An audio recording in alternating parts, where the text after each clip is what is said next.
DV live radio, आपकी आवाज। दिल्ली के साहित्य अकादमी परिसर में इन दिनों काफी रौनक है। साहित्योत्सव की गहमागहमी के बीच लेखकों के तमाम सत्र हो रहे हैं और देश विदेश से आए तमाम साहित्यकार आपको यहाँ मिल जाएंगे।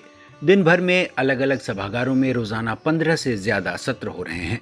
रंगमंच हो, कविता हो या फिर कहानी, आलोचना हो या महिला और दलित लेखन, तमाम आयामों पर चर्चा हो रही है। इस साहित्योत्सव में नॉर्वे से आए हिंदी साहित्यकार सुरेश चंद्र शुक्ल शरद आलोक कहते हैं, ये कार्यक्रम बहुत अच्छा है और वो सबसे अच्छा मुझे इसलिए लगा, यहाँ पर 500 से अधिक लेखक विभिन्न भारत के विभिन्न क्षेत्रों से आए और ऐसे लेखकों से भी मुलाकात हुई जिनकी भाषा जो है अभी लाखों तक नहीं है। तो ऐसे लेखक भी मिले और यहाँ अनेक भाषाओं के कवियों का सुनने का मौका मिला, उनकी कहानियों को सुनने का मौका मिला। देखिए, अंदर एक सीमा होती है और एक निश्चित लोग उसमें बातचीत करते हैं और बाहर हम सभी लोगों से बातचीत कर सकते हैं, उनकी बातें सुन सकते हैं।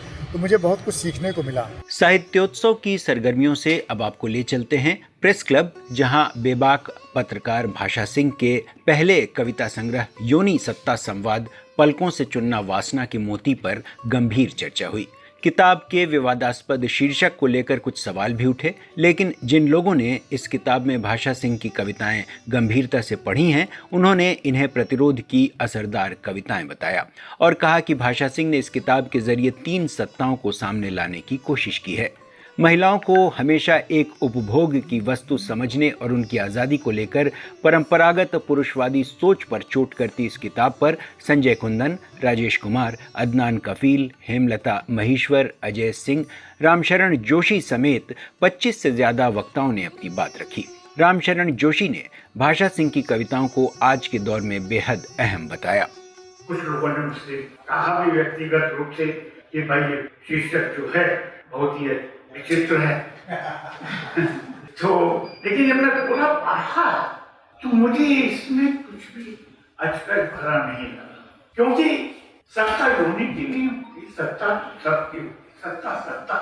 मैंने देखा कि इस पुस्तक को पढ़ने के बाद 3 सत्ताएं सामने आती। एक तो देह की सत्ता यानी औरत की सत्ता, एक समाज की सत्ता और तीसरी सत्ता व्यवस्था की या राजनीति की सत्ता। भाषा में सबसे बड़ी विशेषता इन कविताओं में ये की है कि तीनों सत्ताओं को एक साथ लेकर के अपनी बात कही। इस कार्यक्रम के अलावा इंडिया इंटरनेशनल सेंटर में हुए एक कार्यक्रम में जाने माने कला समीक्षक प्रयाग शुक्ल की बेटी दिवंगत वर्षिता शुक्ल वेंकटेश की स्मृति में पहला कला पुरस्कार दिया गया। ये पुरस्कार महाराष्ट्र के चित्रकार गिरीश उर्गुड़े को दिया गया। कार्यक्रम में विश्वजीत राय चौधरी का सरोद भी हुआ। डीवी लाइव रेडियो के लिए मैं Atul Sinha. DV live radio, आपकी आवाज।